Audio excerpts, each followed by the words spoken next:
ब्रह्मचर्य को हिंदू धर्म ग्रंथों में सबसे बड़ी तपस्या कहा गया है। वो इसलिए क्योंकि ब्रह्मचर्य का पालन करने वाले व्यक्ति को इसकी शक्ति का आभास होता है और कहते हैं कि एक ब्रह्मचारी को परमात्मा और उसकी शक्ति के बारे में भी आभास होता है। इतिहास के महावीर पुरुष, ऋषि मुनि और स्वयं भगवान शिव ने ब्रह्मचर्य के ऊपर उपदेश देकर हमें ब्रह्मचर्य का सही महत्व समझाने का प्रयत्न किया है। तो आज इस वीडियो में हेमचंद सूरी जी, जगत गुरु शंकराचार्य जी, स्वामी भारद्वाज ऋषि, गर्ग मुनि, योग गुरु पतंजलि, योगीराज कृष्ण, मुनिराज अत्रि, देवर्षि नारद जी, स्वामी विवेकानंद और भगवान शिव के विचार आपके सामने रखूंगा। तो वीडियो को अंत तक देखें।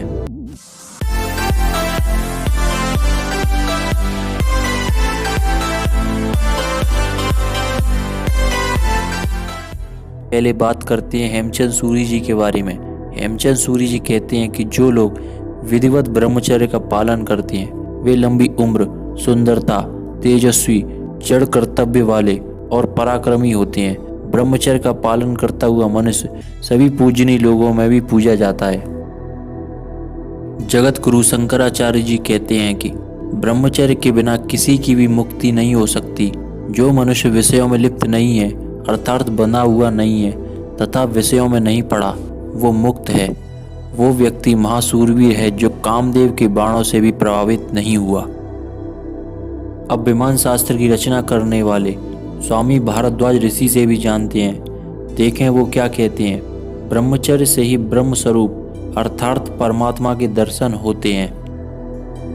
ब्रह्मचर्य के बारे में गर्ग मुनि कहते हैं कि ब्रह्मचर्य से मनुष्य दिव्यता को प्राप्त होता है और शरीर के त्यागने पर भी उसे सद्गति प्राप्त होती है। योग गुरु पतंजलि के अनुसार सिर्फ ब्रह्मचर्य का पालन करने से ही आत्मबल बढ़ता है।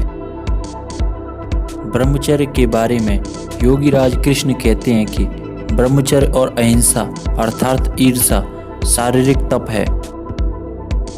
मुनिराज अत्रि जी कहते हैं कि ब्रह्मचर्य के संरक्षण से ही मनुष्य को सब लोगों में सुख देने वाली सिद्धियां प्राप्त होती हैं। अब आचार्य धन्वंतरी जी कहते हैं कि मरण रोग का नाश करने वाला अमृत रूप ब्रह्मचर्य से उत्तम इस ब्रह्मांड में और कोई नहीं है। जो पुरुष शांति, सुंदरता, स्मृति, ज्ञान, स्वास्थ्य और उन्नति चाहता है उसे ब्रह्मचर्य का पालन जरूर करना चाहिए। जैसे भगवान श्री कृष्ण ने उत्तम संतान प्राप्त करने के लिए 12 वर्ष का ब्रह्मचर्य का पालन किया था। स्वामी रामकृष्ण परमहंस कहते हैं कि जहाँ काम है वहाँ राम नहीं, अर्थात ब्रह्मचर्य का पालन करने वाले शिष्यों को ही अपनी मंजिल प्राप्त हो सकती है, अन्य लोगों को नहीं। दोस्तों, महाभारत के भीष्म पितामह कहते हैं कि जो व्यक्ति आजीवन ब्रह्मचारी रहता है उसे इस संसार का कोई दुख नहीं होता, उसके लिए इस धरती का कोई काम मुश्किल नहीं है। देवर्षि नारद को शायद ही कोई नहीं जानता हो। भगवान नारायण के परम भक्त देवर्षि नारद जी कहते हैं कि ब्रह्मचर्य का पालन ब्रह्म पद का मूल है, अर्थात जो व्यक्ति भगवान के रास्ते पर चलना चाहता है या उस परमात्मा को प्राप्त करना चाहता है तो उसके लिए ब्रह्मचर्य का पालन करना अनिवार्य है। अब भगवान शिव क्या कहते हैं, आइए जानते हैं। भगवान शिव कहते हैं कि ब्रह्मचर्य ही इस दुनिया का सबसे कठोर तप है। जो व्यक्ति अपने वीर को वश में कर लेता है वो व्यक्ति इस धरती पर देवरूप समान है। दोस्तों, स्वामी विवेकानंद को तो सब जानते ही होंगे। इस कलयुग में नौजवान लोगों के लिए प्रेरणादायक हैं। तो स्वामी विवेकानंद जी कहते हैं कि वीर का नाश करने पर शारीरिक तथा मानसिक कमजोरी आ जाती है।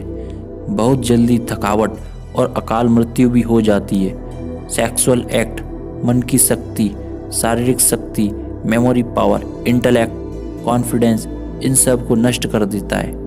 वीर एक डायनामिक फोर्स है।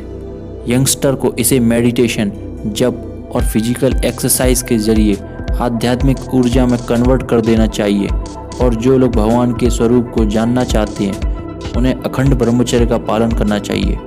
दोस्तों, मैं आशा करता हूँ कि आपको इन महापुरुषों का संदेश समझ आया होगा और आप आज से ब्रह्मचर्य का पालन करेंगे, ऐसी मैं आशा करता हूँ। और अगली वीडियो में मैं आपको ब्रह्मचर्य के हानि, लाभ और इसका पालन करने के तरीके के बारे में वीडियो लेकर आऊँगा। यदि वीडियो अच्छी लगी तो शेयर, सब्सक्राइब एंड लाइक। तब तक के लिए जय श्री कृष्ण।